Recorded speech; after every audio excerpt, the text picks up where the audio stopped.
क्या 2027 में यूपी की सियासत योगी बनाम अखिलेश नहीं है? असल लड़ाई अब विपक्ष के अंदर ही शुरू हो चुकी है। एक नाम जिसने अभी से अखिलेश कैंप की नींद उड़ाने का एक्शन प्लान एक्टिव कर दिया है, वो नाम है असदुद्दीन ओवैसी। ओवैसी बिहार में लड़े, सीमांचल में जीते और हार मिली महागठबंधन को।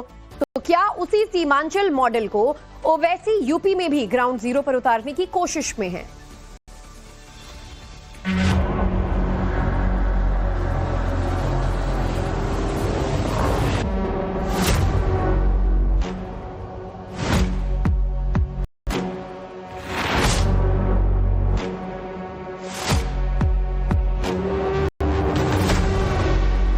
अगर उत्तर प्रदेश का मुसलमान झोली भर भर कर खैरात में वोट नहीं देता समाजवादी पार्टी को, तो अखिलेश अपने घर से मुंह नहीं दिखा सकते थे, निकल नहीं सकते थे।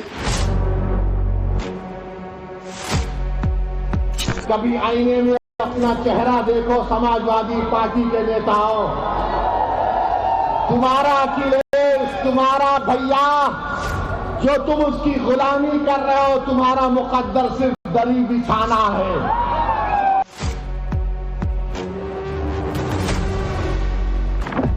हाल में बिहार विधानसभा चुनाव में अखिलेश यादव वर्सेस असदुद्दीन ओवैसी हुआ। अब मुंबई के बीएमसी चुनाव में अखिलेश वर्सेस ओवैसी हो रहा है। क्या आगे 2027 में यूपी विधानसभा चुनाव में भी अखिलेश वर्सेस ओवैसी होना तय है? जो लोग कह रहे थे कि ये हमारा लाल किला है, हमने बता दिया कि हमारे हरे के सामने कोई लाल नहीं ठहर सकता। सियासत की लड़ाई भी अजीब होती है, मन में कुछ, दिमाग में कुछ और जुबान पर कुछ।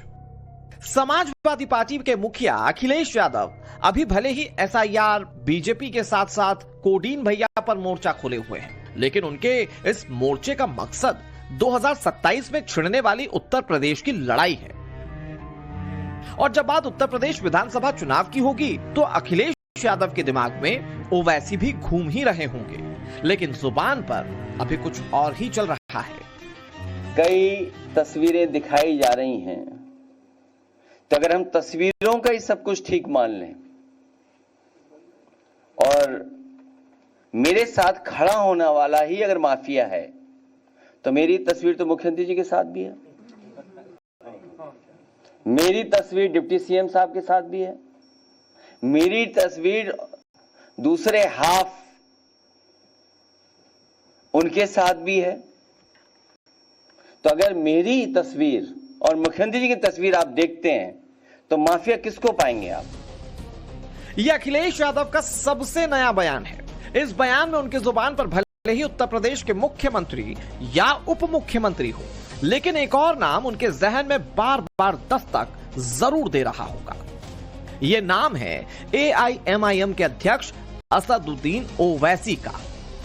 वही ओवैसी जो मुंबई बीएमसी के चुनाव में अखिलेश यादव के सबसे मजबूत गढ़ रहे मानखुर्द शिवाजी नगर में सेंधमारी के लिए पूरी ताकत के साथ लगे हुए हैं। ठीक वैसे ही जैसे बिहार में अखिलेश के सियासी सहयोगी और पारिवारिक रिश्तेदार तेजस्वी यादव के खिलाफ उन्होंने मोर्चा खोल रखा था, बिहार में भी ओवैसी की लड़ाई एनडीए और महागठबंधन के खिलाफ थी, लेकिन बार बार उनकी जुबान पर अखिलेश यादव का नाम आता रहा। कौन है ये समाजवादी पार्टी? ये समाजवादी पार्टी क्या है बताता हूं मैं आपको। 2013 में अखिलेश यादव उत्तर प्रदेश के चीफ मिनिस्टर थे और चीफ मिनिस्टर रहते हुए मुजफ्फरनगर का फसाद हुआ, 50,000 लोग बेघर हो गए। कितने? 50,000। 8-8 महीने, एक साल तक अपने घर को नहीं गए। मुजफ्फरनगर के इलाके में आसमान के नीचे कड़ाके की सर्दी में ये लोग कैंप में रहते थे।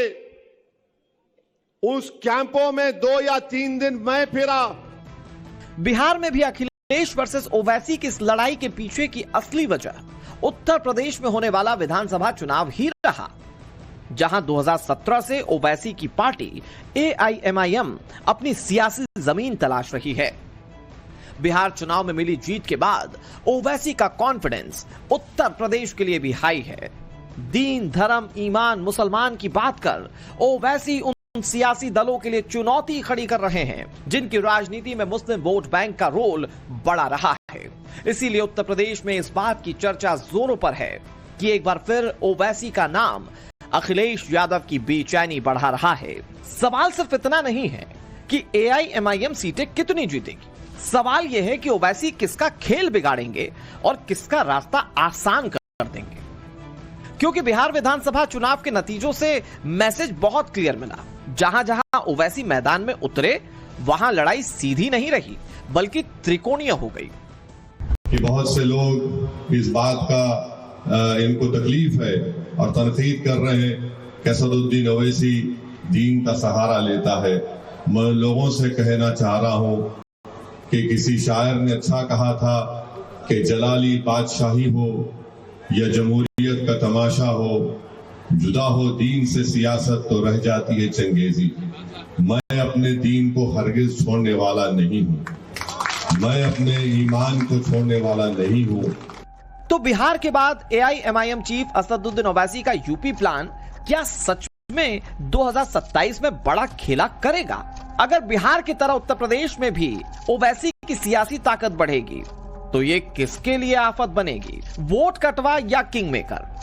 उत्तर प्रदेश में असदुद्दीन ओवैसी का असली रोल क्या रहने वाला है? क्या ओवैसी ने उत्तर प्रदेश में 2027 का वोट गणित सेट कर लिया है? कितनी सीट पर लड़ेंगे, कहां और किसे टारगेट करेंगे? ऐसा क्यों कहा जा रहा है कि बिहार चुनाव के बाद ओवैसी ने उत्तर प्रदेश में अखिलेश कैंप की बेचैनी बढ़ा दी है? अगर वो ये समझ रहे हैं कि वोट लेंगे और मुसलमानों से कहेंगे कि हमें खव्वाली पार्टी की तरह, या फिर कभी आपने देखा कि चाय को प्लास्टिक के कप में डाला जाता है, मुसलमानों को प्लास्टिक का कप बना दिए, चाय पीकर उसको फेंकते हैं डस्टबिन में। ये नहीं हो सकता ना, हम और उसको रोकने की हम कोशिश कर रहे हैं और उत्तर प्रदेश में भी जाके हम ये बात करेंगे, कोशिश करेंगे। क्या 2027 के विधानसभा चुनाव में लड़ाई में नए समीकरण बनेंगे? क्या 2027 में अखिलेश यादव को उत्तर प्रदेश में योगी से पहले ओवैसी से लड़ना होगा? उत्तर प्रदेश में ओवैसी के फ्रंट में कितना करंट होगा? ओवैसी की एंट्री से किसे नफा और किसे नुकसान होगा? उत्तर प्रदेश में ओवैसी का मुसलमान प्रयोग किसका राजयोग बनाएगा? ये तमाम सवाल अब सियासी गलियारों में खुलकर पूछे जा रहे हैं, क्योंकि योगी आदित्यनाथ की लड़ाई हिंदुत्व और विकास के नैरेटिव पर है, लेकिन अखिलेश यादव की असली चुनौती पीडीए के बिखरते वोट हैं। ऐसे में ओवैसी उत्तर प्रदेश के चुनाव में मजबूती से उतरे तो अखिलेश यादव को दो फ्रंट पर लड़ना होगा।